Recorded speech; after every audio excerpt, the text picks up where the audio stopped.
Hello everyone, आप सभी का स्वागत है हमारे इस नए वीडियो में। आज के इस वीडियो में हम लोग बात कर लेंगे बिहार में जो बेल्ट्रॉन की एक वैकेंसी आई हुई है जिसके बारे में। इसका सिलेक्शन प्रोसीजर क्या होगा, इसका एज क्राइटेरिया क्या होगा और इसके क्वालिफ़िकेशन एलिजिबिलिटी के बारे में, और इसमें इसका सिलेक्शन प्रोसेस कैसे होता है, इसका फ़ी वगैरह के बारे में टोटल डिटेल देने वाले हैं। तो आप भी इस जॉब के लिए इच्छुक हैं तो वीडियो में लास्ट तक बने रहिएगा।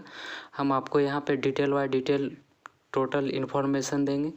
तो चलिए वीडियो को स्टार्ट करते हैं।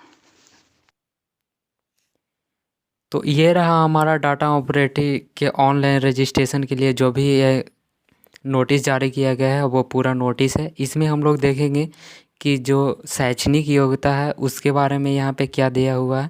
तो सबसे पहले हम लोग यहाँ पे शैक्षणिक योग्यता के बारे में बात करें तो इस वैकेंसी के लिए आपको यहाँ पे शैक्षणिक योग्यता है जो 10+2 खोजा गया, और उसके साथ में आपके पास 1 ईयर का कंप्यूटर का सर्टिफिकेट होना चाहिए। जैसे में ADCA का सर्टिफिकेट होता है वो 1 ईयर का होता है। और यदि आपके पास ADCA का सर्टिफिकेट नहीं है तो आपके पास में बिहार कौशल विकास मिशन द्वारा 400 घंटे का DDO का सर्टिफिकेट होना चाहिए। अगर ये दोनों में से कोई आपके पास है तो आप इस पोस्ट के लिए एलिजिबल हैं। नेक्स्ट हम लोग बात करते हैं इसका आयु सीमा के बारे में। तो आयु सीमा के बारे में यहाँ पे है कि जब से फॉर्म अप्लाई होगा यानी कि 20 फरवरी 2024 तक आपका एज है जो मिनिमम 18 वर्ष होना चाहिए और मैक्सिमम 59 वर्ष।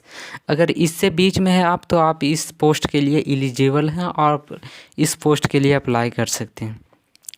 नेक्स्ट इसके बात करें सिलेक्शन प्रोसीजर के बारे में। तो आप इसका एप्लीकेशन तो समझ ही सकते हैं कि यहाँ पे 20 फरवरी से अप्लाई होगा और इसका लास्ट डेट रहने वाला है 15 मार्च। तो इस दिनों के बीच में आप अपना एप्लीकेशन यहाँ पे फिल कर सकते हैं। नेक्स्ट इसका सिलेक्शन प्रोसीजर की बात करें मैं तो सिलेक्शन प्रोसीजर में सबसे पहले आपको आता है यहाँ पे एक एग्ज़ाम होगा। एग्ज़ाम में क्या पूछा जाएगा, तो एग्ज़ाम में सिर्फ कंप्यूटर से रिलेटिव क्वेश्चन पूछे जाएंगे, यानी कि टोटल क्वेश्चन 60 होंगे।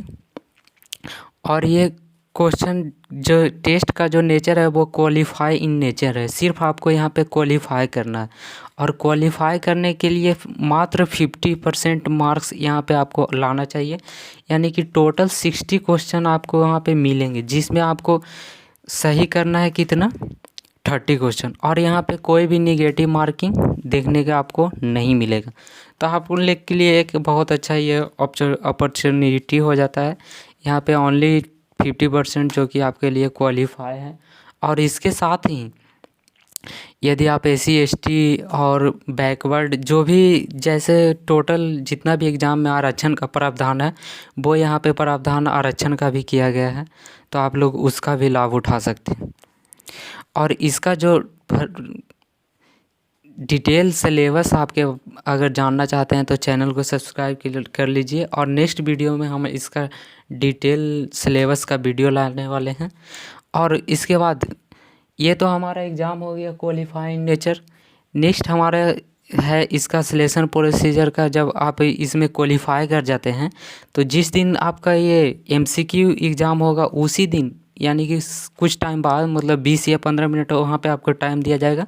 उसके बाद आपको एक टाइपिंग का टेस्ट लिया जाएगा। टाइपिंग का टेस्ट कौन कौन सा हो सकता है, एक आपका इंग्लिश का टेस्ट होगा टाइपिंग और एक आपको हिंदी का होगा। तो इंग्लिश के लिए यहाँ पे 30 वर्ड पर मिनट होना चाहिए और हिंदी के लिए 25 वर्ड पर मिनट होना चाहिए। ये दोनों में आप क्वालिफाई किए जाते हैं तो आपका जो MCQ वाला एग्ज़ाम हुआ था उसका क्वेश्चन चेक किया जाएगा, और वहाँ से भी क्वालिफाई कर जाते हैं तो इसके अनुसार आपको यहाँ पे मार्क्स दिया जाएगा। यानी 100 मार्क्स टोटल होगा, तो 100 मार्क्स में आप जितना भी जैसा आपका परफॉर्मेंस रहेगा उसके अनुसार आपको मार्क्स दिया जाएगा और उसी के अनुसार यहाँ पे सिलेक्शन होने वाला है। तो नेक्स्ट बात करते हैं यहाँ पे हिंदी टाइपिंग के लिए।